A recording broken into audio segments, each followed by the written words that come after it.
Good morning, friends. Welcome back to 1824 Walker Farmhouse. Our sunrises have been breathtaking, so I thought I would just show you what it's been like in the mornings on the farm.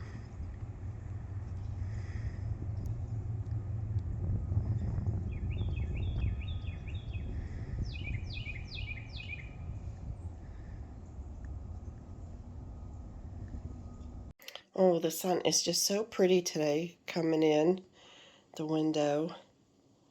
On this chair where you come in the door, I put our stadium blankets here, so when I want to throw them over us on the rocking chair, they're ready to go. And I added for my Halloween decorations this candy tin. It's from Pittsburgh. It's really a nice orange. I love plaid, so I just love it.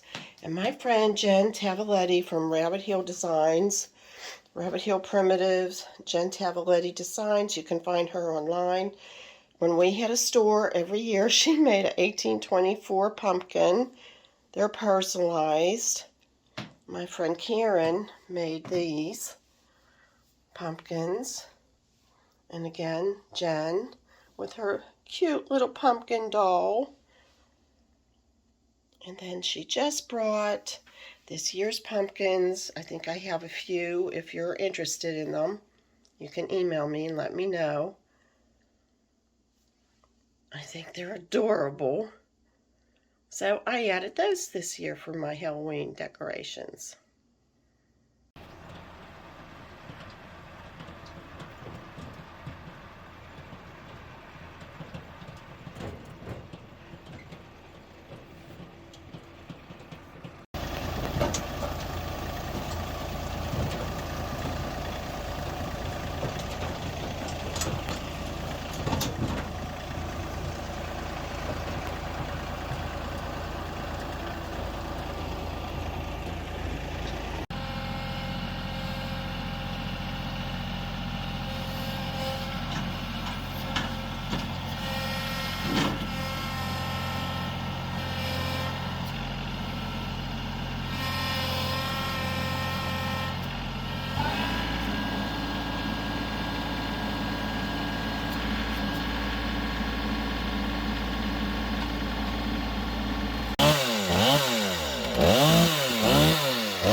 That if you can look in the background, I would pay you to come down here and cut wood because it's just so pretty right now this time of year, and I enjoy it.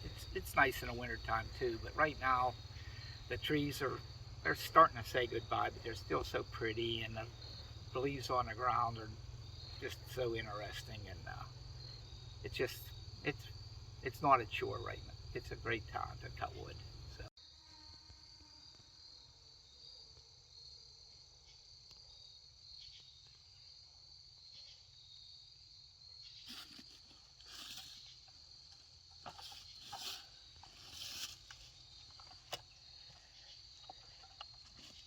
Years ago, Dave would have always had this mowed down. Everything was mowed down, all but our woods. And now we have it as a meadow. We have milkweed in there and ironweed. And it's a wonderful place for the butterflies to be. And look at this beautiful sky today. And there's just a little bit of chill in the air. It's a gorgeous day to be down our woods.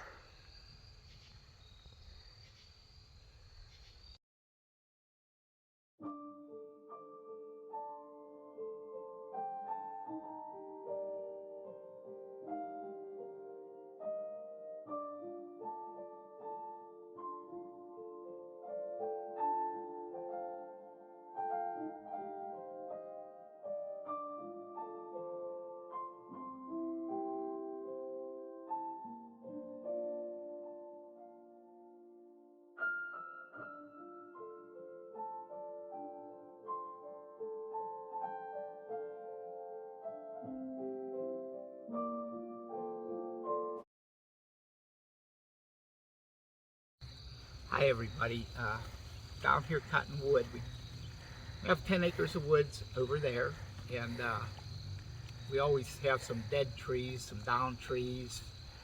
So we've got 5 over, 2 cherries that were on the ground for a while, but they're still good. 2 beech that were standing, but were starting to get cruddy. And this one, the top was broke out. So we cut it down, because once the top breaks out, water, ants, it gets hollowed out and goes bad real quick. We heat with firewood as best we can, much as we can. We're fortunate we have a wood burner, and we also have a fireplace. So if the electricity goes out, we can keep from freezing to death. We actually keep pretty comfortable.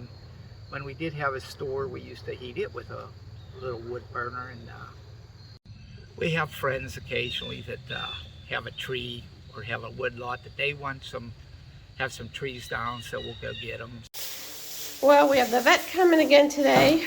They've been working with us about the skin issue and putting fresh straw down. They haven't been in the barn. They're out there saying, hey, what's going on in there? Oh boy, we're getting a little bit of rain. Like Dave just said, somebody's knocking. They haven't been on grain for a while, so they say, yummy, huh?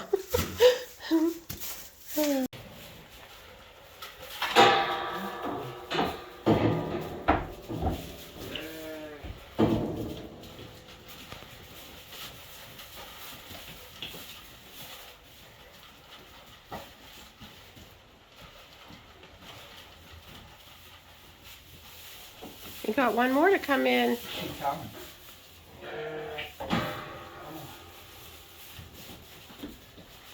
There she is.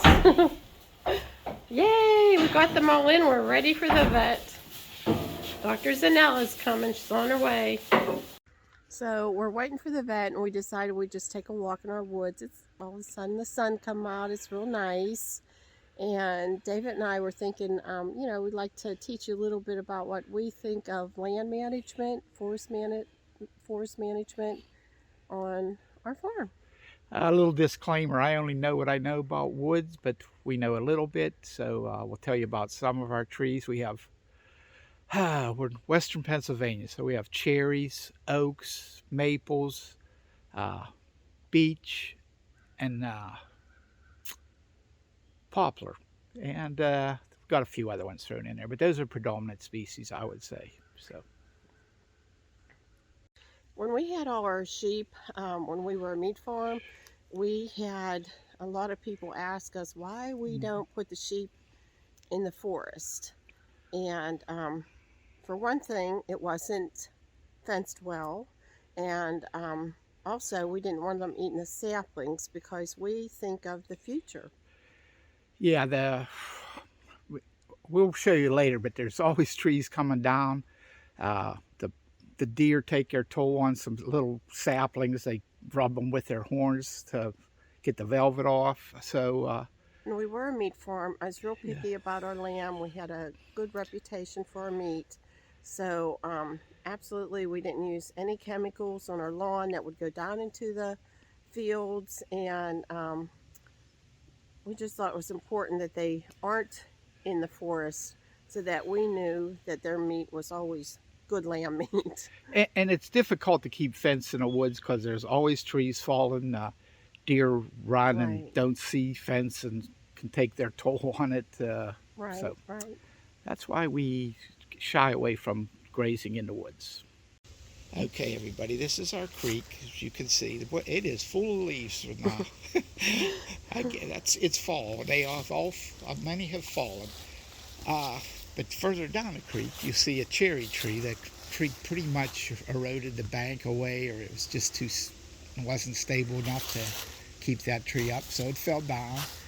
The cherry tree, it hit this tree, which is, I think, a birch, and we're gonna end up cutting the cherry tree up, and we're gonna end up taking that birch down because it's going to be laying just like that cherry tree in another year or so. So there's more firewood that we don't have to cut down really anything living or has a chance. And sometimes we're just walking, even in the creek, just to get to the other side. But it's a shortcut, so it's fine. That's why we have boots. Oh, the woods are beautiful. So many leaves are down, and I just love the colors and the sun coming through. Now, if you see this is an example of what Dave's talking about. The top blew off the tree. Even though it's a hollow, we get pretty good wind here anyway. When the top blows off, water gets in, ants get in, and Yep. you no longer have a living tree, or you have a hollow tree, and it's not a productive thing. The other thing with forest management, it is not a 2-year program. You are a 30-year program where what you're leaving, the little saplings you're leaving, in 30 years they will be a tree. So we earlier said, animals will graze off saplings, so we leave the saplings here. We don't have to plant no trees because Mother Nature does all the planting for us. Right. And we believe that the Lord chose us to be caretakers of this land. We're blessed with about a little over 10 acres of woods. And, so I feel like we're not doing it for us. We're doing it for generations to come. Whoever's here next hopefully will take care of it too. So. Just going to come up our hill, this little hill. Oh my goodness, friends, I have to tell you, our kids had quads, four-wheelers, I don't know what you call it. What else they call them? ATVs. And they had so much fun in our woods. And we had a bell up in the house, and if I needed them for lunch or something, or I'd ring that bell, you could hear it the whole way up the valley, up the hollow, up the hill. What about this tree? That's a blowover, cherry blowover. And you can see it got a lot of red rot. You can see there's about 6 feet that was no good, but the rest of the tree was good. So and it was a tall tree, so we got quite a decent bit of firewood out of that one. So Dave will cut this all down. He'll bring up the tractor with a trailer, cut it up, and that'll be next year, the years after that, firewood to heat our house. Yeah, cutting's just the beginning of the process. We've got to get it out of here, split it, stack it. And my old joke is, if this wood keeps me as warm in the winter as it does all the other time working with it, it'll be a good thing. So. And also, I know some people have their wood delivered. How many times, we haven't. How many times, not that we never will, but how many times do you think the wood's handled? Oh boy. Well, just off the top of my head, you cut it down. You either drag it across the creek or cut it here. We cut it in 16-inch sections. We split those. Every one of these is moving it a couple, rolling it over to the splitters, splitting them like a tree, 4, 5, 6 splits in every round you get. Throw it onto a pile. From there we throw it onto a wagon, take it up again, throw it into our wood shed, let it dry for a year, throw it back into a wheelbarrow or our wagon, take it into our cellar where our wood burner's at, and throw it in the furnace. And then the very last step is clean the ashes out of the furnace and throw them back out here somewhere. So there's a lot of work into cutting your own wood. Yeah. But we feel blessed. We have our woods to do it. You don't have to go anywhere, so that's like nice. And it's a savings for us. It's a huge savings. We have a tractor and trailers, or carts and trailers, so and have a chainsaw, so right. We're doing okay. And honey, sometimes I've told on my blogger about the kids, how you would have the kids come and help, and I'd say, oh, don't make them work so hard. But when I look back, our children, I'm just so proud of. They all have excellent work ethics, and I think it's because you make them get the wood and bring it up, and they realize, like, I don't even call it homesteading. They just realize what country living really was for them. I hope that was part of it. I'm very fortunate. They 3 kids, 3 jobs, and good Right. good jobs. So it's neat there for them to have jobs, and we also have 3 grandchildren on our way. So You're going to have them down here in the woods. hopefully we'll give them a little work ethics teaching if they're open to it. They'll come help Pappy do the wood. Well, I'm all for that. But, we'll see how they feel about it. yeah, right. Uh, Look, honey, there's one down over there. Yeah, that's a nice one. That just fell down recently, I would say, and So in 45 years, you've never really, it's been sustainable. You've never had to ever cut a live tree or, no, Mother Nature gives us enough on the ground that we right. make it pretty good. I think some people have the notion that, oh my goodness, you're cutting the woods, you're cutting, Yeah. but good wood out. But no, it's, No. it's sustainable. Yeah, unfortunately, or fortunately, whichever way you want to say it, there's enough on the ground that we can do it. And trees, we have some wets. We're fortunate. We have like 5 springs on our property.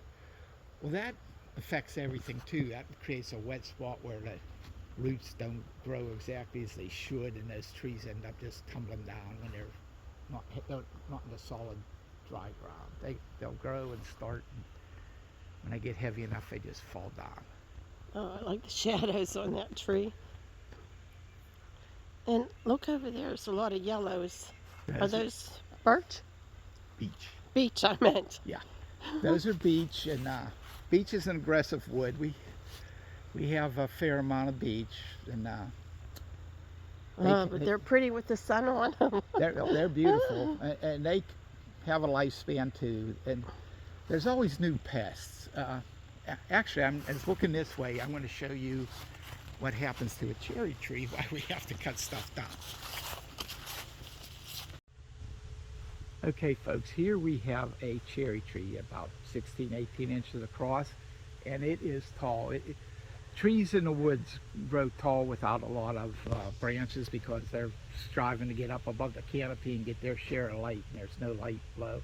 But this tree we can't see real good from here, but the top, a big branch broke off, which let water in, which starts the rot process. And there are 2 holes here, which are pileated, whichever you prefer, woodpecker holes.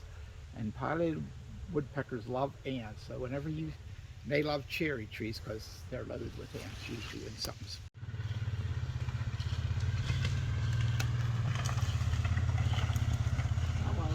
And our neighbor heard us over here, so he came up to say hi. One of them quad visits. Yeah, one of those quad visits. Okay, friends, so like I always say, early frost, late frost, I get that confused. I'm always like upside down, inside out. I have my left and right confused.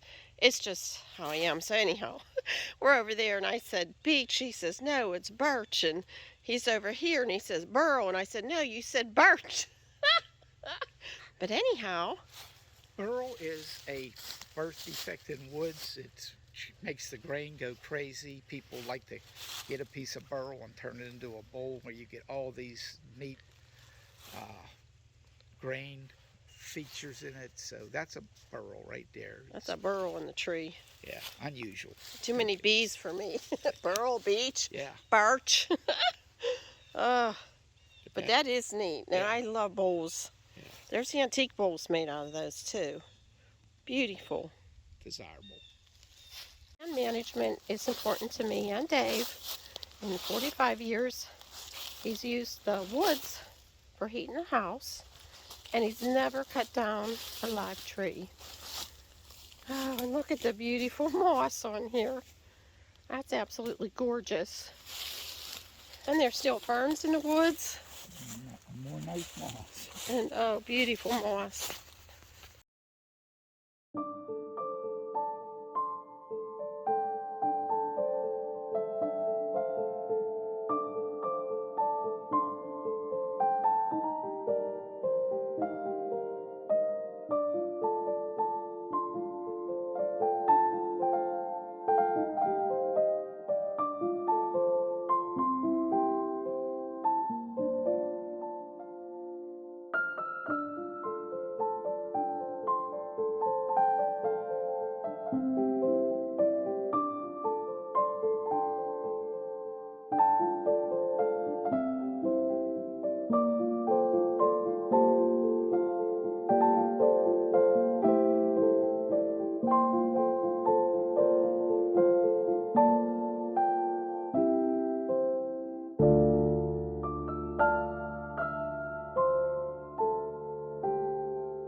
There's food in this house. And you. Amen. Well, honey, happy. Do you know why I want to have dinner up here tonight?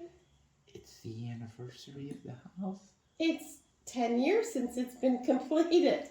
October 2012. Happy birthday or happy anniversary to the Walker house. Happy anniversary to the Walker house. Yes. 2 more years. It'll be 200 years old. Whoa. So. That's a feat. As it is. Well, everybody, if you're new to our channel, I'm Audrey. And I'm David.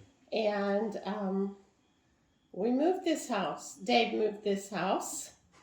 And it was my great-great-great-grandparents' home from 10 miles from here. Yep. And anyhow, we've done a lot of things here. Our nephew got married here. We've rented it out. We've used it for antiques. Birthday parties. Right. Family gatherings, neighborhood gatherings. We certainly do use the house. And it's just nice. Feels so good to be in here. right, and done. Yeah. And I decided to make shepherd's pie since that's what we had the day that we opened, since the Walkers are Scotch-Irish. And it's very good shepherd's pie. I love it. And I just think, like, they had 12 children, and did they have 2 lights on, and this would have just been the lighting. Yeah. Candles were special. And right. So, yeah, I imagine that was a good night. It's a good batch. It's a good batch. Sometimes. They're always good, but this is the best. Mm-hmm.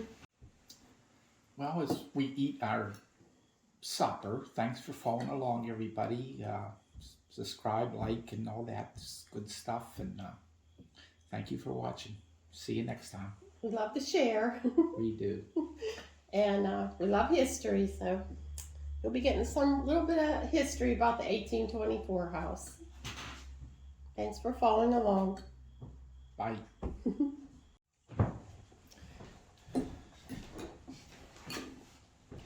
What, did you blow out another candle?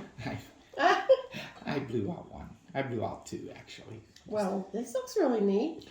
This is it. This is very dark. It is. But I don't think they would have lit a lot of candles. They were expensive. They were. So. I sometimes wonder, they were sheep farmers, if they made their own out of the tallow. Probably. Or rush lamps or something. So. Yeah. I'm sure. Well, happy anniversary to the house.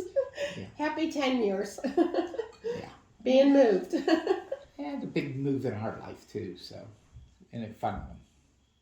That's right. Bye.